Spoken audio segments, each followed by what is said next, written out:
बिस्मिल्लाहिर्रहमानिर्रहीम। जिस तरह ये सीट बेल्ट बांधना ज़रूरी है, इसी तरह मोमिन होने के नाते हमें आयतुल कुर्सी पढ़ना भी ज़रूरी है। आयतुल कुर्सी हमारे लिए एक सीट बेल्ट है, ये हिफाजत है अल्लाह पाक की। हम इसको भूल जाते हैं, बिस्मिल्लाह तक भूल जाते हैं। अल्लाह का नाम लीजिए। आप जब गाड़ी ऑन करें तो जिस कदर वो टाइम लेती है गाड़ी ऑन होने में, इंजन गर्म होने में, इसी कदर आपकी आयतुल कुर्सी वक्त आपसे लेगी। और थोड़ी सी मुख्तसर सी देर में आप आयतुल कुर्सी पढ़ लीजिए। रास्ते में 100 गफलत हो सकती है, खुदा न खास्ता कोई हादसा पेश आ सकता है, मालिक हमें अपनी हिफाजत के हिसार में रखेगा।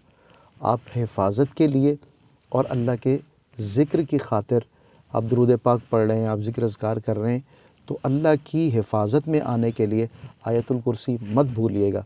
जब भी बैठें तो 2 सीट बेल्ट, एक ये सीट बेल्ट और एक आयतुल कुर्सी। अल्लाह अपनी हिफाजत के हिसार में रखे।